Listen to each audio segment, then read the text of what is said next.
Well, good day, everybody. This is Chris, the Ancient Scholar. I hope this video finds you doing well. So I've got a little break. I've taken a little break on my other job, and I just wanted to cover my thoughts regarding a recently published trial.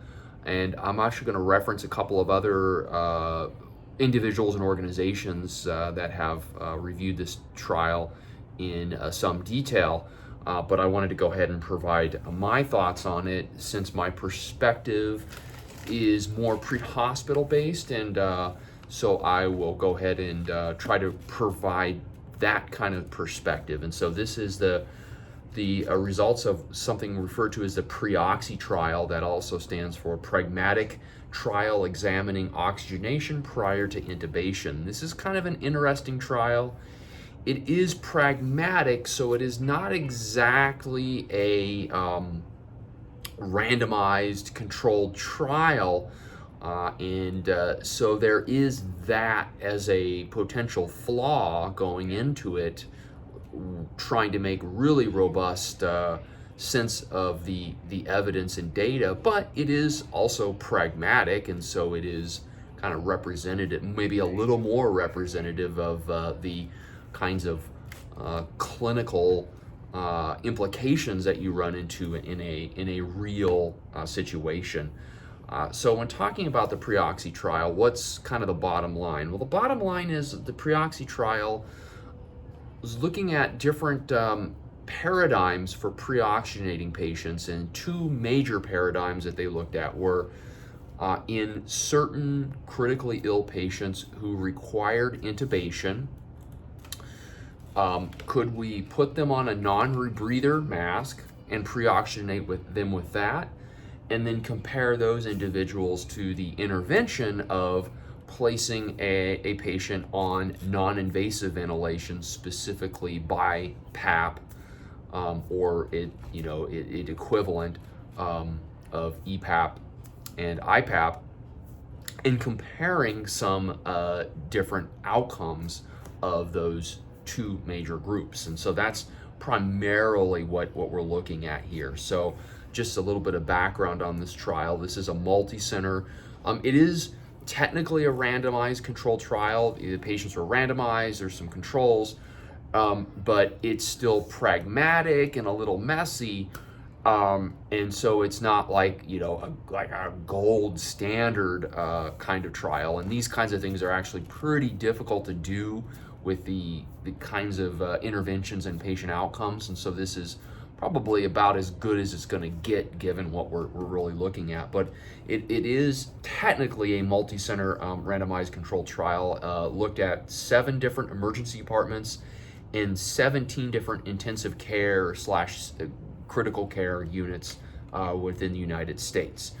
All the patients were adults, and about 50%, I think specifically 48%, so about half of them presented with hypoxemic respiratory failure, type 1 respiratory failure, and about 73% of them occurred in the ICU, of the intubations occurring in the ICU/CCU, and about 27% occurred in the emergency room. Again, this was a pragmatic trial, and the intervention group, what we did, or what not we, but what the research, what the intervention was to place somebody on non-invasive positive pressure ventilation, either through a dedicated machine or through a ventilator. And many contemporary ventilators have the ability to provide either non-invasive ventilation or the equivalent of non-invasive ventilation. Jaw thrust was performed during the apneic period of intubation.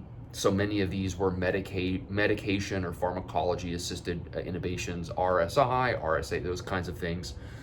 And the FiO2 that these individuals were exposed to is 100%. The EPAP, or expiratory positive airway pressure, had to exceed greater than or equal to 5 centimeters of water, and the IPAP, or the inspiratory positive airway pressure, greater than or equal to 10 centimeters of water, right? So if BiPAP of 10/5 at least, with a respiratory rate of at least 10 breaths per minute.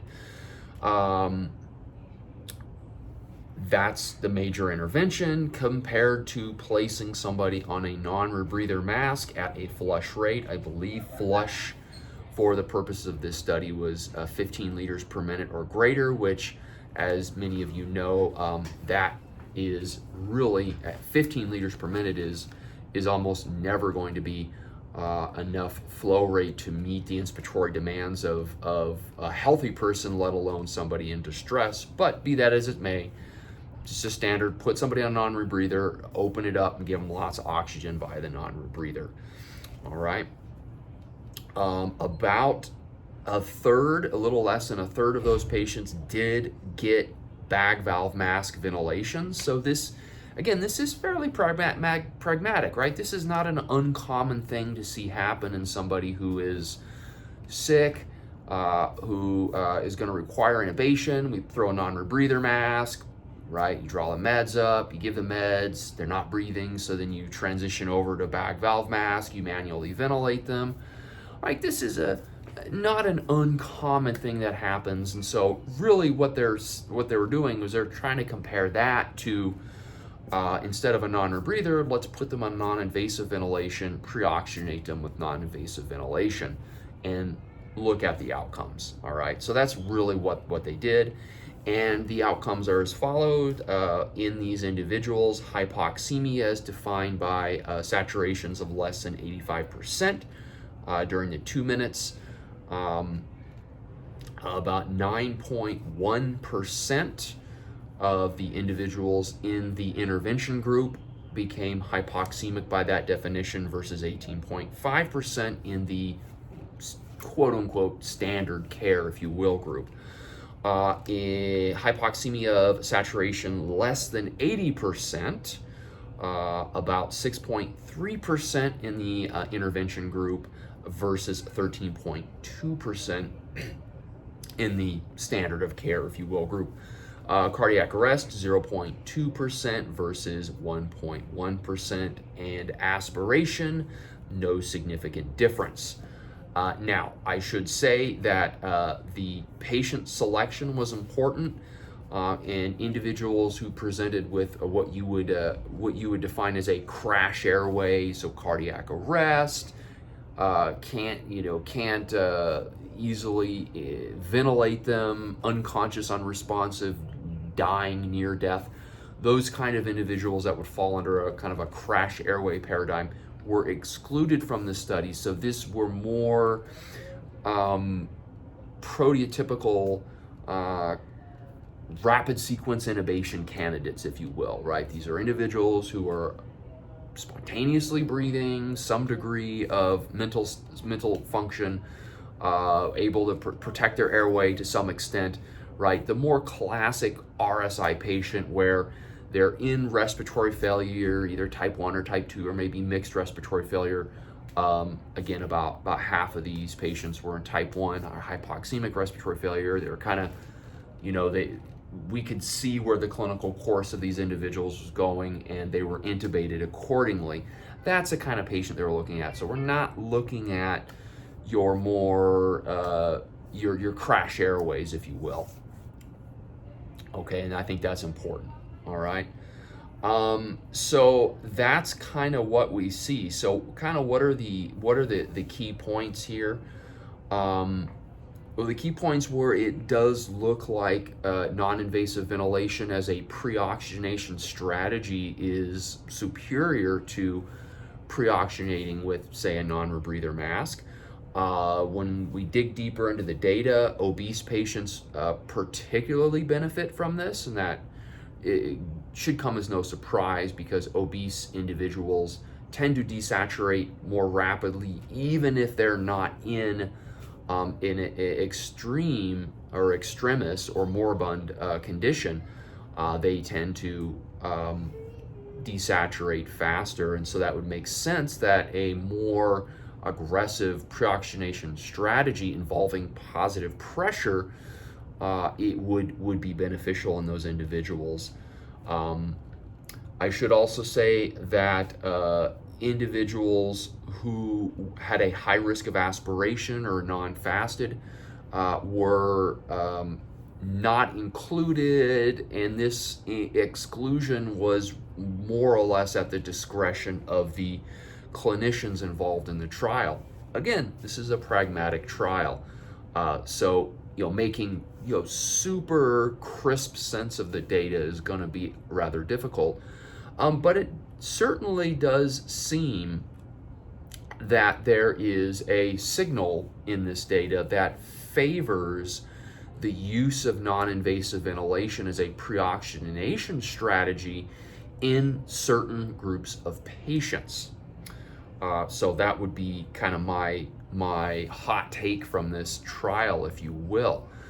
So how does this apply to the pre-hospital setting? Well, I think that this is going to have fairly limited application of the pre-hospital setting, and let me explain. So first and foremost, your standard or traditional pre-hospital providers, when they are employing advanced airway management techniques, that's generally being done in the setting of a crashed airway type of situation, a cardiac arrest, unresponsive, unconscious, near death, right? That more classic crash airway, which was not evaluated in this study. And indeed, if you had somebody with a crash airway, attempting to pre-oxygenate them with non-invasive ventilation would not be a reasonable strategy.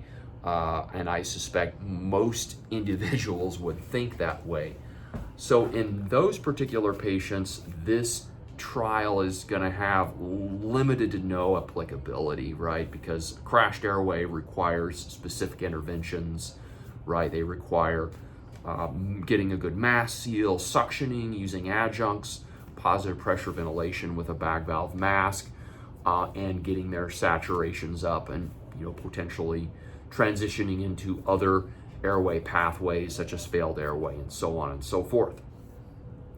But that aside, if you are employed by a pre-hospital system where you are interfacing with individuals and you have protocols that allow you to employ pharmacology-assisted airway management techniques, RSI, and things of that nature, then I think this study is going to be a little more compelling for you, because you are going to be critical care transport flight teams that are going to be going into hospitals, interfacing with individuals, potentially intubating individuals in the those facilities. And we do see a fair amount of that kind of thing in the rural outlying critical access facilities, where they may be calling critical care transport teams to come in and actually perform the airway management and then transfer those individuals to higher levels of care. And I think if you are in that setting, if you're coming from that setting or that standpoint, I think there are some good take-home points that you might be able to use if you're not already using, based on the results of the Pre-Oxy trial. And I think that in those particular patients with those particular protocols and guidelines, I think that it is reasonable, if not advisable, that your pre-oxygenation strategy should include the use of non-invasive ventilation. And luckily, many of the more complex transport ventilators that are out there, and if you are in one of these services where you are performing advanced airway management, you're using medications to facilitate intubation and advanced airway management in general, you should have access to a high quality transport ventilator. And if not, then I would question why you would be using these protocols if you don't have the appropriate equipment. And so in that setting, many of these ventilators, and indeed I would say if you're looking at a ventilator, that should be one of the things that you look at, is the ability for that ventilator to provide non-invasive ventilation. And it may be, as easy as, placing the ventilator in SIMV mode and having pressure support and PEEP, and you're able to mirror BiPAP essentially that way, or having a dedicated non-invasive mode for that particular ventilator. And if you're able to do those, then I think that this study does provide some good credence to the possibility that using non-invasive ventilation as a pre-oxygenation strategy is going to be superior than throwing somebody on a non-rebreather mask, or even high flow, or not high flow, but nasal cannula and a non-rebreather mask. And I think it's perfectly acceptable, and in fact, many of the patients in this study had some degree of what we call apneic oxygenation, where a nasal cannula is left in place and they receive oxygen via nasal cannula, not at 4 liters per minute, but the nasal cannula go on, you just crank it up. Not high flow nasal cannula like Vapotherm and things like that. I don't think that really is going to play a substantial role in pre-oxygenation, because it's got to go on, you got a heater, it pairs with getting good mask seal. I just don't see that high flow nasal cannula are going to play an important role here, but certainly just your standard nasal cannula using high flows of oxygen, hopefully that makes sense there. Certainly that should be a part of your strategy, but really what I see happening here is if you have the ability to do it, I think pre-oxygenating using non-invasive ventilation in certain patient populations should be maybe even the primary way in which you choose to pre-oxygenate somebody. Now, I think there are going to be some caveats, right? If you think that someone is at extraordinarily high risk for aspiration, maybe there's some question about airway protection, then clearly this may not be the strategy to choose. If this is someone who has severely altered mental status, this may not be a good strategy. And in the trauma patient, it's not clear to me that this would be a good strategy in a trauma patient. Just looking at the study, it just looks like probably most of these patients are more medical, sepsis, pneumonia, CHF, those kinds of things. And so if you have somebody, with, say a head injury or trauma involving the airway or the chest, maybe somebody has, pneumothoraces and things like that, then that's kind of an evidence-free zone in my opinion, and I probably would steer clear of using non-invasive ventilation as a pre-oxygenation strategy, just given some of the concerns I'd have about aspiration and intracranial pressure and things like that. That's just my opinion though, and again, that's more of evidence-free zone. So I think you kind of need to have you would want to sit down and kind of have some criteria that you want to be thinking about for employing this strategy. So those are kind of my thoughts from the Pre-Oxy trial results. If you really want to take maybe a deeper dive into it and actually talk with, or not talk with, but listen to the individual researchers that were involved in this trial, EmCrit did a great podcast covering this last month. It was about the middle of June, I think, and it's episode 377. I believe the name of the episode is like Breaking News. The Pre-Oxy trial changes everything about pre-oxygenation for intubations in the critically ill. And this is Dr. Scott Weingard. So you can go and find that podcast on, Apple Podcast or whatever podcasting app you're using that hosts this, or you can just go online and go to EmCrit.org online and look up episode 377, where they have a pretty comprehensive discussion about this with a couple of the researchers, and they kind of go into a little more detail than I am. I'm maybe a little more superficial in at least this video that I'm doing now. So hopefully you all find that helpful, and yeah, that's really it. So thank you all so much, and we'll see you in the next video.